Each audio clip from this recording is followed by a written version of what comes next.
Si vous posez la question à 100 jeunes Africains de vous donner leur modèle de leadership, ils vous donneront certainement des noms occidentaux, des noms venus d'Europe, d'Amérique, d'Asie et partout ailleurs, sauf en Afrique. Ce ne sont pas pourtant les héros africains qui manquent.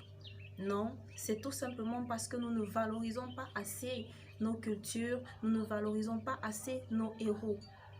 Ils sont pourtant nombreux qui ont payé de leur vie, de leur sang et de leur liberté pour que nous obtenions l'indépendance, pour que nous en soyons où nous nous trouvons aujourd'hui, mais nous les avons oubliés.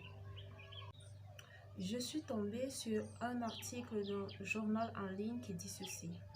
Au Gabon, les résistants à la pénétration coloniale, quasiment tous ceux qui ont combattu la présence des explorateurs et des colons ne sont pas connus. Dans les livres d'histoire, ils ne sont pas valorisés. Ainsi, même à l'université, très peu d'étudiants connaissent leurs héros.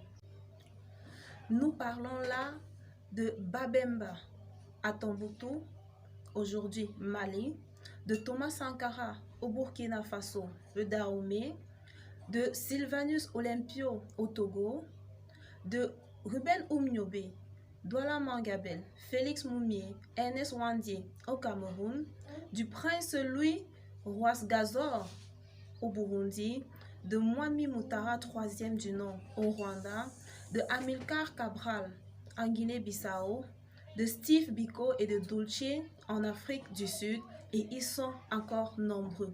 Où sont les monuments qui portent les noms de ces héros? Où sont les rues qui portent les noms de ces héros? Pourquoi ne sont-ils pas enseignés ou très brièvement dans les écoles en Afrique? Combien de jeunes Africains ont déjà entendu parler de ces héros? La question nous est posée aujourd'hui. Eh bien, la réponse est toute simple. Dans nos livres d'histoire, ils ne sont pas mentionnés. Quand bien même ils sont mentionnés, c'est pour des raisons peu glorieuses. Car notre histoire n'a pas été écrite par nous.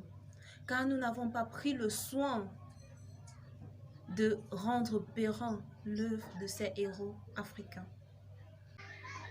Selon de nombreux ouvrages occidentaux consacrés à l'épopée coloniale, la population africaine aurait accepté de son plein gré la tutelle française et celle de nombreux autres pays occidentaux qui ont conquis l'Afrique. Les Africains les auraient accueillis à bras ouverts. Ceci n'est qu'un pur mensonge qui permet de justifier les différentes guerres rapides. Les coloniaux ont écrit les différents ouvrages qui comptent notre histoire. Nous devons prendre la main sur notre histoire. Nous devons donner la véritable version à nos descendants. Nous la connaissons certes, ou certains la connaissent certes pour l'avoir vécue. Mais que devient la jeune génération? Que deviennent nos héros qui ont donné pour nous leur vie? Seront-ils éternellement oubliés? Ou, pire encore, leur donnera-t-on l'image de ceux-là qui ont vendu leurs frères?